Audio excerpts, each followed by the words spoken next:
This week, 2024 campaign trail was on the road as former President Trump met with voters at a bodega in New York City, with President Biden as he met with voters in Scranton, Pennsylvania.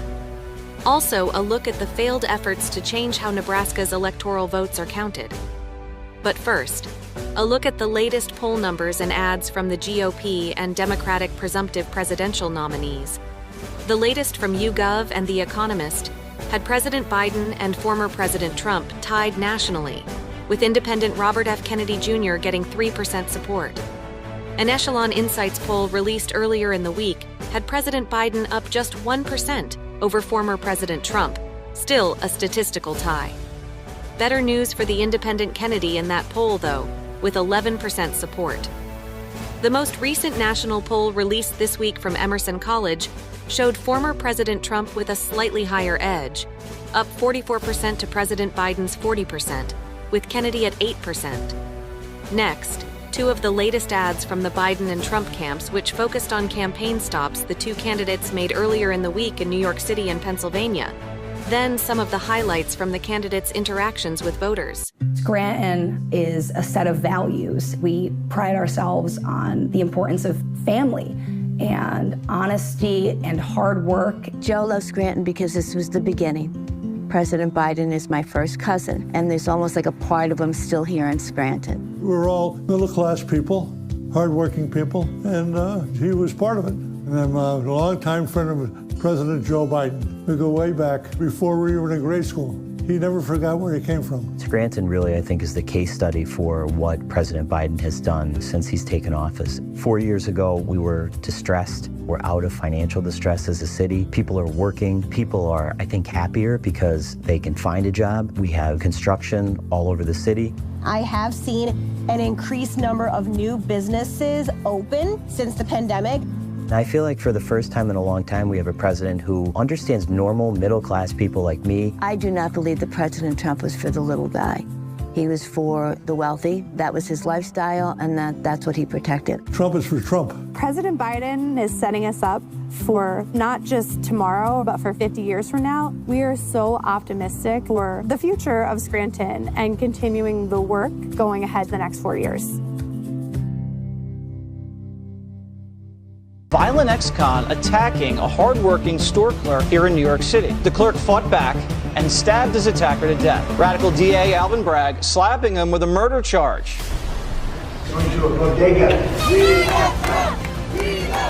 Crowds gather in Upper Manhattan as former President Trump visits a bodega. This is the moment Mr. Trump arrived tonight. People lined up along 139th and Broadway as he made his way inside the Hamilton Heights bodega to meet with Jose Alba. Alba is the bodega worker who fatally stabbed the man in July of 2022 in a case of self-defense. On Tuesday, he used a Harlem bodega as a backdrop to slam Manhattan District Attorney Alvin Bragg for being what he calls soft on crimes that matter. Without a doubt, very much supported here in Harlem.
It's conflicted like nobody's ever been conflicted.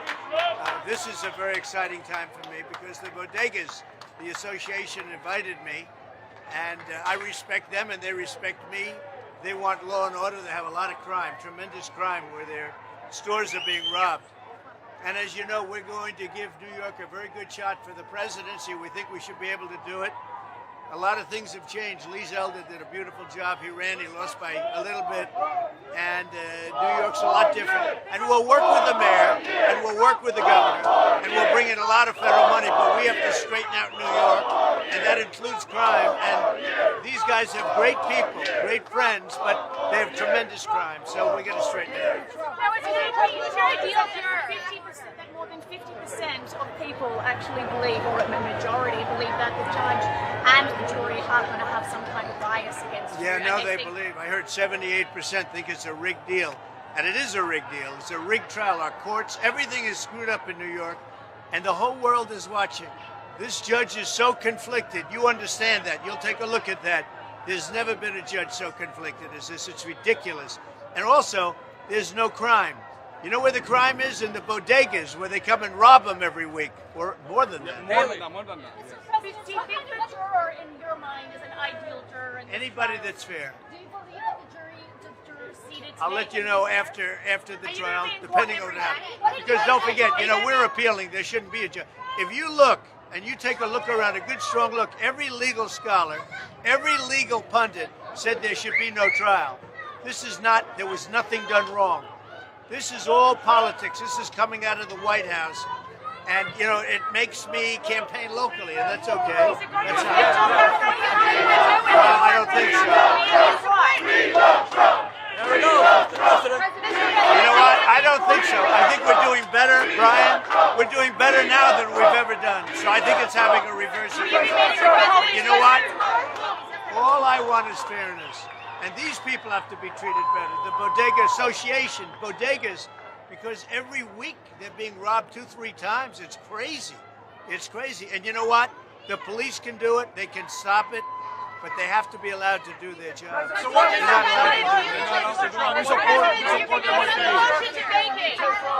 to address the inner cities of America and give them hope, to restore the American dream? Atlanta, New York, Philly, Chicago, D.C.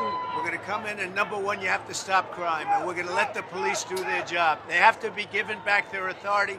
They have to be able to do their job. And we're going to come into New York. We're making a big play for New York. Other cities too, but this city, I love this city, and it's gone so bad in the last 4 years, and we're going to straighten New York out. So running for president, we're putting a big hit on New York. We think we can win New York.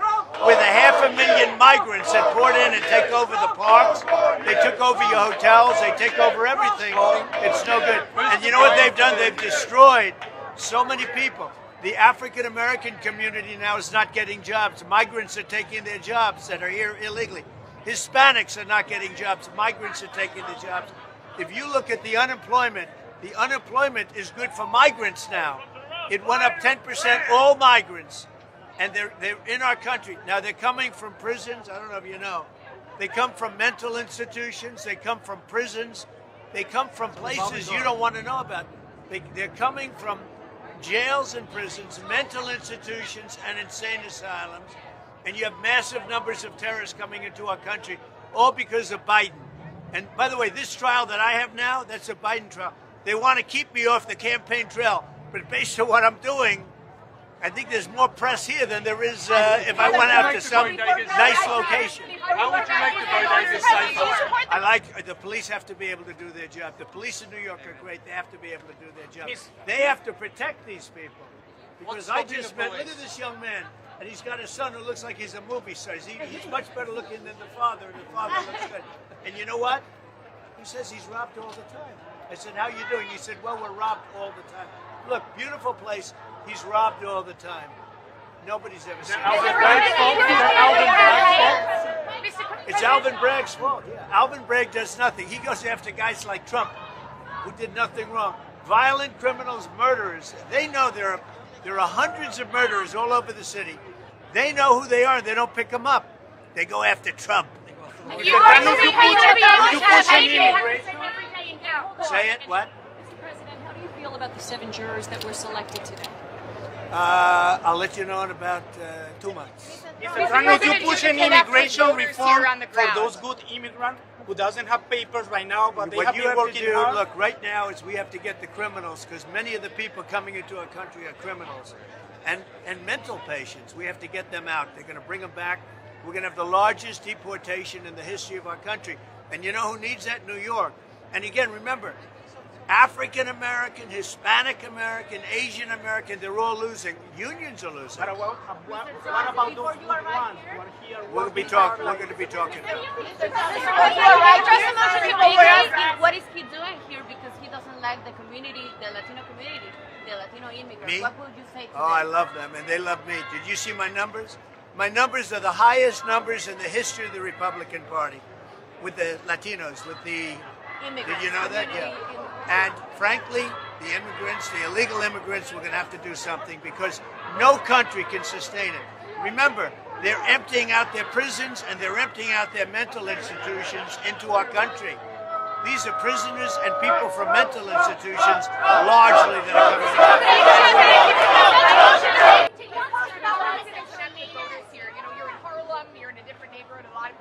I think we're going to connect. I think we're connecting already. I mean, I was invited here by the Bodega Association, and you know they're being treated very badly between all the they're getting robbed 2-3 times a week. The stores.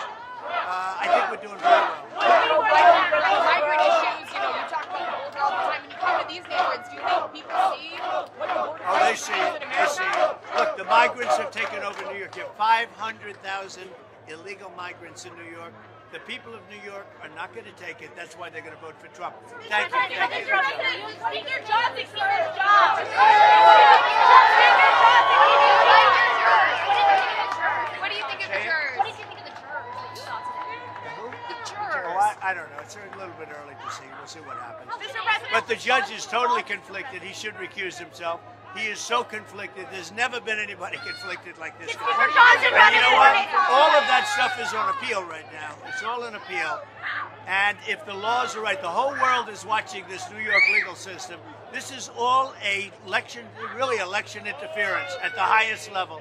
It all comes out of Washington because they're losing badly. You know they're losing very badly. You do know that.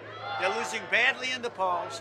And I think you're going to see some numbers coming out now even higher. People don't like the persecution. They don't like what's going on. They don't like these fake prosecutors, deranged Jack Smith, the whole group of them. And I think you're going to see some big changes being made. You know what we're going to be doing, right? We're going to be saving America. Our country is under siege. And take a look at Israel. Israel, all of a sudden, it doesn't feel protected. It has Biden. He doesn't know where he is. It's a real mess. Mr. President, how are you going to protect Speaker Johnson? Well, we'll see what happens with that. I think he's a very good Did he person. brief you on his plan to do 4 separate warnings? Good luck. Good luck. Good job you're doing. Good. Thank you. Very nice. Mr. President, how should Israel respond to Iran?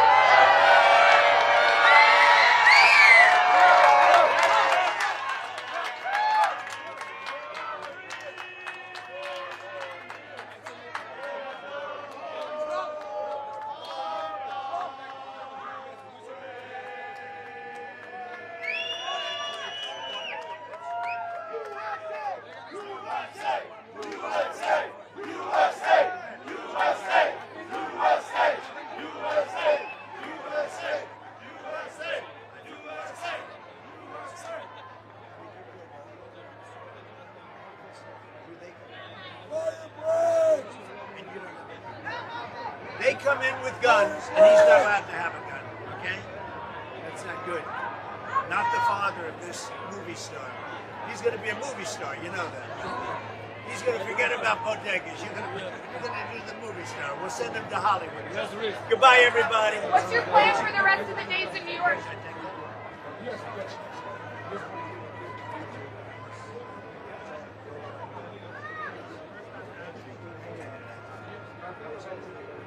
Mr. President, do you have to stay in place?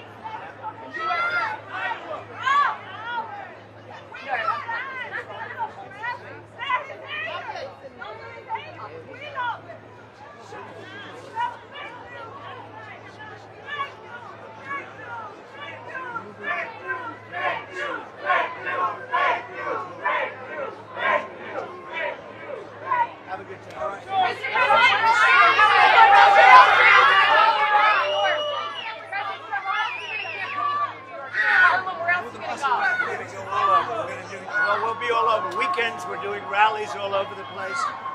And we've never had higher numbers than we have right now. Highest numbers we've ever had, as you know, because you report them. Have a good time, everybody. President, how should Israel respond to God?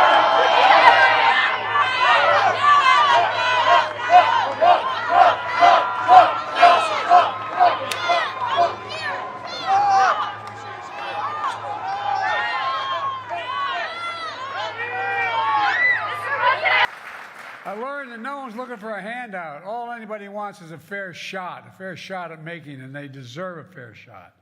My dad had a saying. He said, Joey, a job's about a lot more than a paycheck.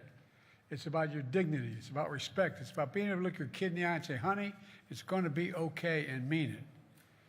You know, people like Donald Trump learned very different lessons. He learned the best way to get rich is inherited. Not a bad way.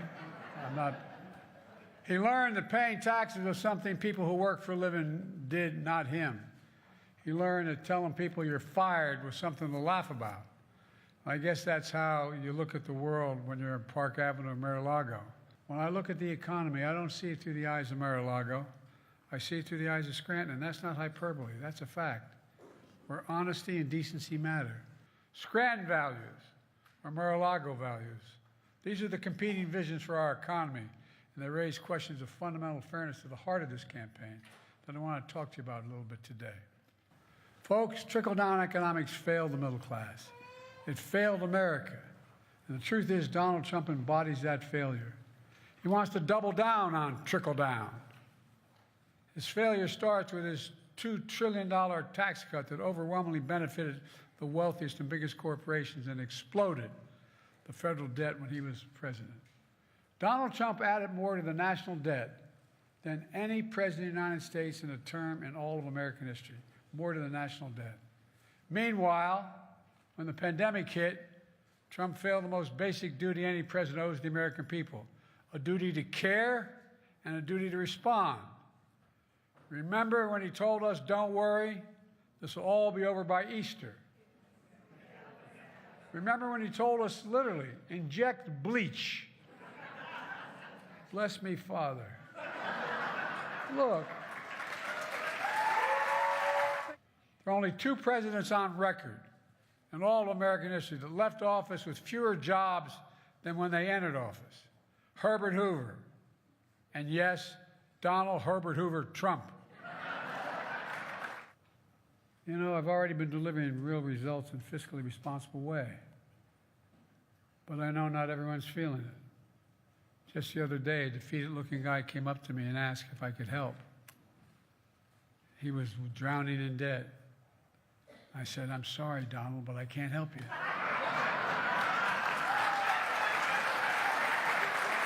Nothing I can do. You know, I have to say, if Trump's stock in the Truth Social, his company, drops any lower, he might do better under my tax plan than his.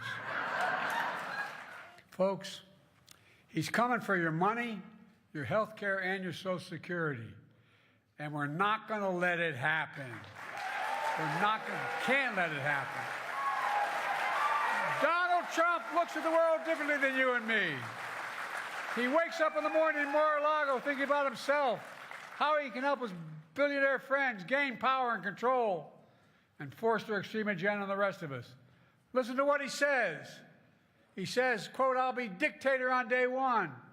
Quote, I am your retribution. He promises, quote, a bloodbath if he loses. This guy denies January 6th. Listen to what he says, because you know he means it. I wake every morning thinking about how to make life better like you do for working and middle-class families here in Scranton and all across the country, where the power and the freedom rest with you and we, the people. Maybe that's why millions of everyday folks are empowering our campaign. So far, 1.6 million people have contributed to our campaign, with 550,000 brand new this time around. And they're new contributors. But guess what? 97% of these contributions were under $200. It matters. You matter. President Biden's visit to his hometown of Scranton, Pennsylvania, was just one stop he made in the Keystone State this week. In Philadelphia on Thursday, he was joined by members of the Kennedy family, including Carrie Kennedy, the sister of independent presidential candidate Robert F. Kennedy Jr., who's running against President Biden. Next, some of her endorsement of President Biden's campaign. We want to make crystal clear our feeling that the best way forward for America is to re-elect Joe Biden and Kamala Harris to 4 more years.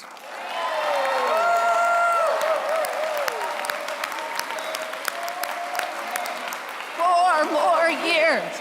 4 more years. 4 more years. 4 more years.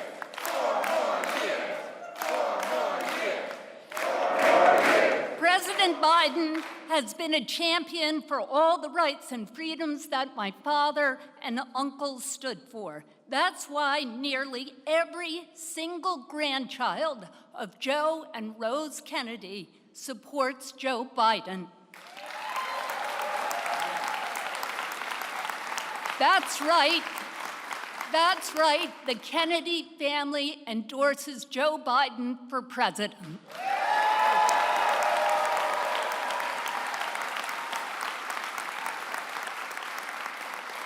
When Daddy announced his bid for the presidency in 1968, he talked about the perilous course our country would take under the wrong leadership. And he said, "I feel obliged to do all that I can. I cannot stand aside." We are here because we feel obliged to do all that we can. We cannot stand aside. In this election, no American can stand aside. We must vote.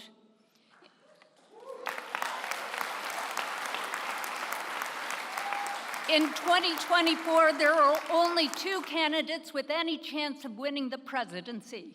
We know them well. 4 years ago, our country was crippled by COVID, chaos, and the effects of unprincipled leadership. As Donald Trump proudly brags about overturning Roe v. Wade, rolling back the clock 50 years to when women couldn't make our own health care decisions, President Biden is fighting to get our freedoms back. Thank you, Joe Biden. Meanwhile, the independent candidate himself has continued his quest to gain ballot access across the country. This week, he gained access in Michigan, and The Atlantic magazine reported Robert F. Kennedy Jr.'s campaign has proven particularly adept at organizing enough people to sign petitions to get on state presidential ballots. Next, local coverage from WOI-TV in Iowa about a recent signature drive the candidate himself joined in the state capitol. Today in Des Moines, independent presidential candidate Robert F. Kennedy Jr. held a special assembly with the goal of making it onto our state's ballot. In Iowa, a candidate can achieve ballot access by having 500 eligible voters attend an assembly and sign a form attesting they were president. Over 600 people across 35 Iowa counties showed up to see RFK Jr. at the Bel Air Ballroom today, completing the ballot requirements. RFK Jr. weighed in on what he thinks makes him stand out from the crowds. People want a candidate that they believe in, that they think is going to change some of the things that are, some of the downward trends of our country. And I don't think either of those candidates offers that. During a speech at the event, RFK Jr. told voters he didn't want them to feel ripped off or tricked, and that their vote was going to the person they wanted to vote for. Nebraska is one of 2 states in the country that apportions its presidential electors based on congressional district. And here to talk to us about recent efforts to try and change that in Nebraska is Fred Knapp, a reporter and producer with Nebraska Public Media News. First, what's the status of the legislation that was proposed, and what is it? Well, the legislation that was proposed would revert to the winner-take-all system that's used in 48 other states. The status of it is it's nowhere. It's there's 1 day left in the session. They have big decisions left on taxes and schools, and so it's not even out of committee. So the chances that anything will happen with it this year, this session, are virtually nil. And who are the forces behind the efforts to change Nebraska to a winner-takes-all system? Well, it's a perpetual proposal by Republicans in the officially nonpartisan legislature ever since this system was adopted in the early 1990s. So it's come up multiple times to attempts to repeal it. This year, it seems to have gotten, it was languishing in committee, but it seems to have gotten a boost by conservative activist Charlie Kirk making a deal of it, and Donald Trump endorsing the proposal to change it back to winner take all. But all that happened so late in the legislative session when people had other fish to fry, so it didn't go anywhere. Now, we're really focused on, I know, the 2nd congressional district around Omaha. How many times has this district even split off from the statewide vote? Twice. It happened in 2008. They gave a vote to Barack Obama, and in 2020 they gave a vote to Joe Biden. Trump carried Nebraska as a whole by 19 percentage points in 2020, but Biden carried the Omaha area district by 7 percentage points. So he got one of Nebraska's 5 electoral votes. And is there any signs that this will be the same situation in the 2024 election? Well, it could be. I mean, it'll depend probably on a lot of other local factors. There's a close congressional race there. There's abortion measures on the ballot. So it all depends on turnout and voter sentiment. So for those of us not familiar with Nebraska's political landscape, what is it about this 2nd congressional district that makes it a more purple district than the rest of the state? Well, it's by far the most urbanized district in the state. It contains Omaha and a few of its suburbs, whereas the rest of the state is largely agricultural. The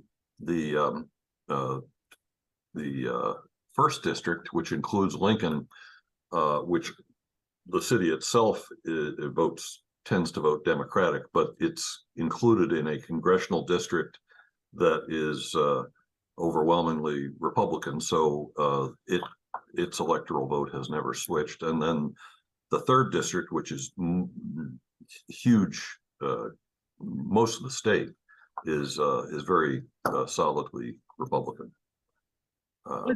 Was the governor involved in the efforts for winner takes all? Well, that's interesting. He came out with a statement that said, "Sure, I support winner take all, and I'll be happy to call a special session to change that system once there are sufficient votes to do that." Nebraska has the smallest legislature in the country. It's one house, 49 members, and it takes 2/3 of them, or 33, to overcome a filibuster. And while it's officially nonpartisan, you can count which party people are registered to. There are 33 registered Republicans, but they don't all support changing from winner take all. And the latest convert, a former pro-life Democrat who just became Republican, said he's still opposed to winner take all. So they don't have the 33 yet. The governor also had an interesting comment. In addition to saying, "I'll call it when there are enough votes," he said he was not into goober politics. And I said, "What's goober politics?" And he said it was making decisions solely for political reasons. And he said that nobody on the campaign trail, and he was just elected in 2022, nobody had ever asked, or in his meetings around the state, nobody had ever asked him about this issue. Fred Knapp, reporter and producer with Nebraska Public Media News. Thanks so much for your time and expertise. Thank you. A reminder, this program and all of C-SPAN's campaign 2024 coverage can be found online at cspan.org/campaign.